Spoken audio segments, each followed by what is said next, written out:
ماهر باش نحكيو توا في متابعه للقضيه اللي حكينا عليها قبيله شويه واللي كنا حكينا عليها اول ما صارت الحكايه نتاع اشكال بين صاحبه المحضنه وعون الشرطه البيئيه، واللي برشا حديث تقال في الايامات اللي فاتت والناس الكل دخلت وعطت رايها، الا العون هذا يلتزم الصمت في المرحله الاولى، وفما برشا حديث ولا برشا مسان حتى من سمعته كشخص ومن سمعه السلك الكل في الايامات اللي فاتت. بيان سور احنا على موجات نجمه فهم حاولنا حتى في الزوز مداخلات هدايا ما نحكيوش في غياب راجل. اليوم سي ماهر يكون معنا على الخط باش يحكي لنا ويوضح لنا صوره اللي صار الكل ويعطي رايه في الكلام اللي تقال من مده. تو سويت في اخبار الساحل. اخبار الساحل في زوم 73. سي ماهر مرحبا بك على موجات نجمه فهم. مرحبا بك، صباح الخير اختي. شنو احوالك؟ لاباس؟ رفع اللبس مش عاون شرطه بيئيه راهو ماهر. شرطه بيئيه اهي ماهوش يعاون شرطه بيئيه. مالا؟ فهمني اللي وقع التوظيف نتاعي على اساس اني عاون شرطه بيئيه، اني مانيش عاون شرطه بيئيه. انت شكون مالا معانا سي ماهر؟ اني سي ماهر، اني المتضرر اللي وقع الاعتداء. انت المواطن اللي شكيت؟ اللي شكيت. باهي، انت المواطن اللي شكيت. دونك اليوم عندك ايضاحات وتفاصيل في الموضوع هذايا. شنو تنجم تقول لنا في الاطار هذايا؟ شنو الكلام اللي حبيت توصل؟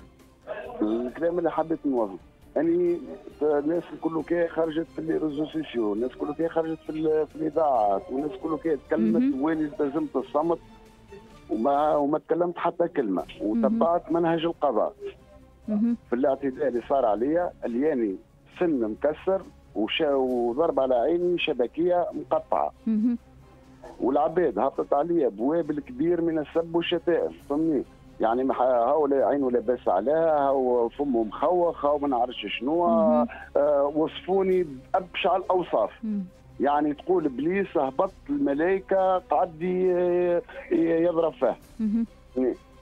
وتعديت للقضاء ومشيت خذيت حقي بالقضاء، فهمني؟ انت رفعت قضيه واليوم فما بطاقه ايداع بالسجن في حق صاحبه الروضه.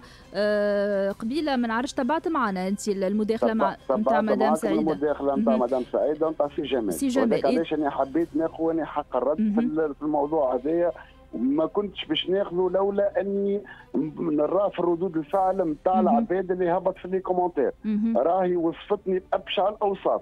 هل هما يحبوا العباد هذه نجيب عيني اني في يدي ونجيب فمي مكسر في يدي باش يعرفوني لاني متضرر؟ وهذا كل كي ما تحدثتش عليه وما تكلمتش عليه. لو كان ترجع في لي كومونتير راني اني وعائلتي ما عادش نجموا اليوم مام حتى باش نخرجوا للشارع ولينا احنا ظالمين. اليوم القضية على أنظار القضاء. قبيلة كان سمعت معنا سيدي مدام سعيدة وسي جمال كانوا يطالبوا إلا وجهوا نداء للعفو والصفح على المرأة هذية وإسقاط حقك في المتابعة القضائية. اليوم شنو رأيك أنت؟ باش تسامح؟ مازلت باش تواصل في التتبع القضائي؟ أبديت رأيي من البارح. من البارح أبديت رأيي باش نعمل إسقاط في التتبع نتاعي. داكور، معناتها باش تسقط حقك. راني كان البارح نزيد نشوف في تجيش آخر. راني صاحب عائلة، راني إنسان مانيش عايش وحدي، راني مانيش كيما نقولوها قطعة حبل جايب هواد. راني إنسان عندي عائلة وعندي صغار، والناس الكل راهي تشد الفيسبوك وتدخل وتقرا. انت شنو معناتها العباد اللي تسمع فينا خليها تعرف انت كيفاش كان حضورك في القضية هذه؟ علاش انت اليوم متضرر؟ أنا كان حضوري نحكي لك أنا ليلة الواقعة. أنا إنسان ما عيط لي صاحب المنزل على أساس باش نركب له المساطر نتاع اللي ريدو نتاعو. كان مصاحبني ولدي معايا، فهمني؟ في الوعد مشينا من 4 نتاع العشية واني قاعدين ننقبوا كذا ونركبوا الراجل باش يسكن على روحه. ما راني كان مع 9 ودرجين ضرب التليفون نتاع السيد حمدي هذا اللي يخدم من غير ما نسميو اسماء. طلعنا عمل لك هز التليفون شكون معايا؟ قال له فلان الفلاني زوج فلانه بربي هبط لي باش نحكي معاك. هبط قال لي استناني لحظه باش نهبط نحكي مع الراجل. تقريبا يجي 5 دقائق ونسمع في عياط وكذا. هبط نجري باش نشوف شنو هي الحكايه. زوج صاحب المحضنه يتلفظ بألفاظ بذيئه وكذا. قلت له احترم روحك وثم فيديو موثق في الامور هذه. احترم روحك، راهو معايا ولدي نقص من الكلام البذيء. كلمه كلمه فهمني، عاودتها له المره الاولى، المره الثانيه في الاخر شد في خناقي فهمني، وانت واعد وكذا، وحسيت صار اللي صار، وثم فيديو موثق في الوعد هذه ما نجمش يتعدى في الكلام البذيء اللي في وسط الكل. دونك وقتها صار الاعتداء عليك؟ وقتها وقع الاعتداء علي بحجره في فمي فهمني.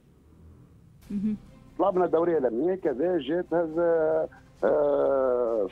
صاحبنا الدوريه الامنيه ومشينا من بعد قعدت نتبع في القضيه نتاعي فهمني. الى قعدت اونتر طون نستنى في امور صلحيه في الوقت هذاك. الناس العباد اللي جيشت المراه هذه وهي اللي زغرتوا لها كما نقولوها في اذنها باش وصلوها للحبس هذا فهمني. يعني ناس في بلاصه من الاول تدخل بالصلح وتدخل كذا ويتلم الموضوع، لا الناس كل قاعده تصعد في الموضوع تقول مسلسل فهمني. تبعت انا في القضيه نتاعي نهار الخميس وقع الايقاف نتاعها، نهار الجمعه تعدينا على سيد وكيل الجمهوريه. سيد وكيل الجمهوريه حالنا على حاكم تحقيق، الحاكم تحقيق قام بتقضية بالسجن. به ومن بعد جاو دخلوا عباد ما بيناتكم وجاوك برشا ناس يطالبوا في انك تسقط الدعوه هذيا، وانت انفان قررت باش تسقط الدعوه ضد المراه هذيا. واني قررت في الاخر باش نسقط الدعوه نتاعي. نعطيك الصحه بارك الله فيك. مانيش ولد حرام والحبس والموت والسبيطار الانسان ما يتمناهمش لا الحبيب ولا العدو. ولكن في اطار ايضاح الصوره اليوم هاكا واضح قدام الناس الكل اللي اتهموك والا الناس اللي حكيت عليك بالخايب في مرحله اولى في الايامات الاولى، اليوم هاكا صوره واضحه للناس الكل. كيفاش انسان طوله 2 متر، امراه طولها 1.40 متر تعتدي عليه، هذا الكل كيف يعني حبوني ايش معناتها اني نمد يدي على امراه باش نضربها؟ هذه مش من شيمنا ومش من اخلاقنا. بيان سور. يعطيك الصحه سيدي اليوم على الايضاحات هذيا.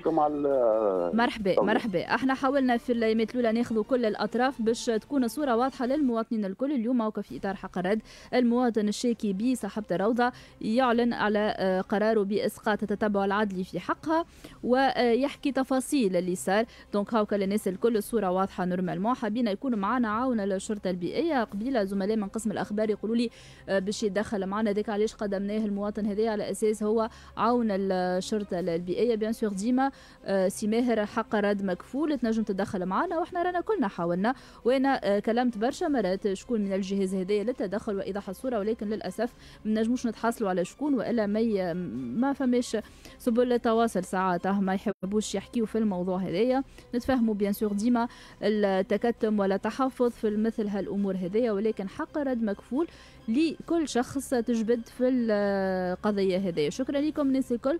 ل 11:59 هكا نكون وصلنا لنهايه زوم 73. عملنا دوره اليوم في ولايات الساحل، سوسه المستير، المهديه، مشينا شفنا حكايه المترو اللي تعطل في محطه لمطه، زاد مشينا غطينا الوقفه الاحتجاجيه في المهديه، وبيان سور كنا في متابعه للارهاب الغذائي اللي صار في مساكن. اكثر من 500 كيلوغرام من الدجاج المذبوحه وفق شروط مانيش نقول حفظ الصحه، ادنى شروط حفظ الصحه في مساكن.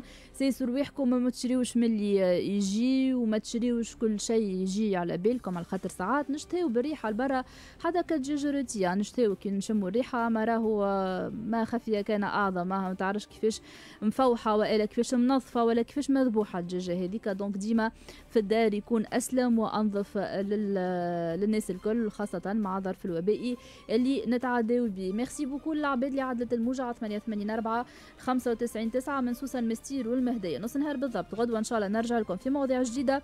تحبوا تتفاعلوا معنا 73 278 600 على ذمتكم. مريم جبله كانت في الاخراج، ريم تريكي شبيل من قدام الميكرو، سوار بن حميده واسامه العباسي من قسم الاخبار. بارك الله فيكم الناس الكل وشاهيه طيبه للجميع.